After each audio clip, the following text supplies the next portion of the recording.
Во имя Аллаха Милостивого Милосердного. Уважаемые братья, сестры и соотечественники, мы много раз слышали от наших альмов, что Аллах говорит о себе как о милостивом и прощающем. Аллах так говорит потому, чтобы его раб не унывал в поклонениях, чтобы по этой причине его раб не впал в неверие. Даже если он погряз в грехах, то все равно двери Аллаха не закрыты для него, они всегда открыты, чтобы он смог зайти в любое время. Двери милосердия Аллаха всегда открыты для тех, кто раскаялся, кто свернул с неправильного пути, если там не присутствует ширк.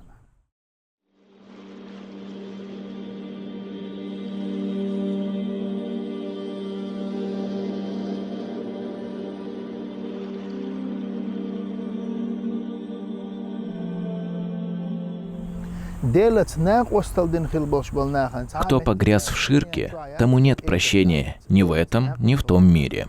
Если ты чист, если в тебе нет ширка, то Аллах простит тебя, если на тебе было грехов, достигающих вплоть до небес. В Коране Аллах говорит: «Поистине Аллах прощающий, поистине Аллах милостивый». Пусть Аллах сделает нас одними из них.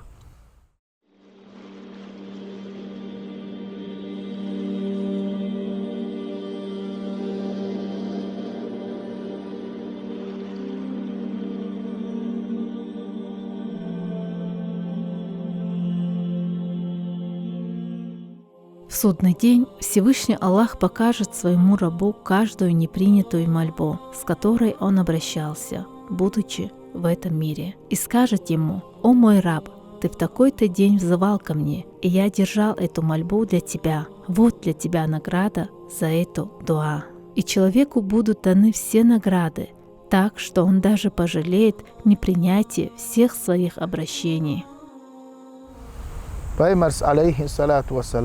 Пророк, да благословит его Аллах и приветствует, всегда облегчал участь асхабов. Они тоже ошибались. В Коране Аллах обличал их лицемерие. Но когда они приходили к пророку, да благословит его Аллах и приветствует, и просили прощения Аллаха, то Аллах их прощал. И пророк, да благословит его Аллах и приветствует, их прощал. Такова суть исламской религии.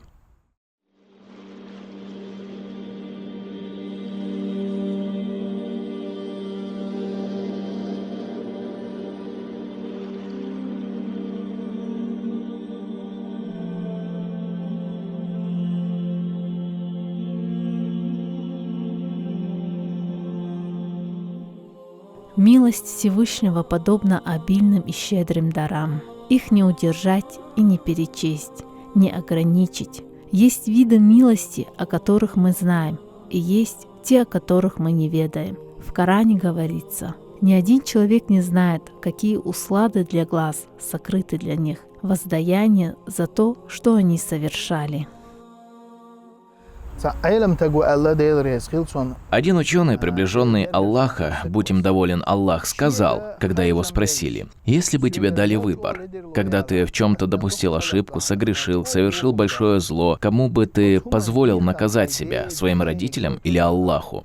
Он ответил: «Пусть меня накажет Аллах, потому что Аллах милостивее по отношению к нам, чем наши родители. Нет милосерднее Аллаха ничего на этой земле». Поэтому тот алим ответил, что понес бы наказание от Аллаха, чем от родителей, потому что Он милосерднее их. Как нас любят и оберегают наши родители, но Аллах любит больше и оберегает. Какое это прекрасное родство! Аллах твой Господин, а ты его раб.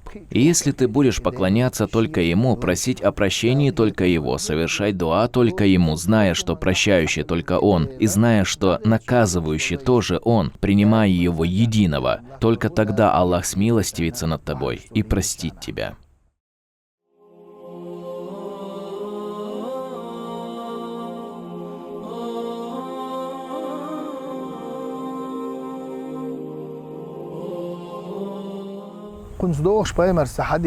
По этому поводу мы можем привести хадис пророка, да благословит его Аллах и приветствует, который передал имам Бухари. Пусть будет доволен им Аллах. Посланник Аллаха, да благословит его Аллах и приветствует, рассказал своим асхабам, что был один человек, который никогда не совершал благих дел. Настолько он погряз в грехах в своей жизни, что не было ему прощения. Когда умирал, он позвал своих детей и завещал им: «О, дети мои, — сказал он, — после моей смерти сожгите мое тело, и рассыпьте мой прах по равнинам, морям, по всем 4 сторонам земли. Если встречусь с Аллахом в целостности, как жестоко я буду наказан, настолько я согрешил». Вот такое было его завещание. Его семья поступила так, как велел их отец. После смерти они сожгли его тело, его прах они рассыпали везде. По воздуху, по воде. Всевышний Аллах повелел земле собрать его в прежнем виде. Земля собрала его, и он предстал перед Аллахом. Тогда Всевышний Аллах спросил его: «Почему ты так поступил?» Тогда этот человек ответил: «О Всевышний Аллах, я поступил именно так по той причине, что я очень испугался тебя». Но так же нельзя поступать, это недозволительно. Но он испугался Аллаха, его наказания. Тогда Аллах его простил из-за того, что он испугался Аллаха. Настолько милостив и милосерден Аллах.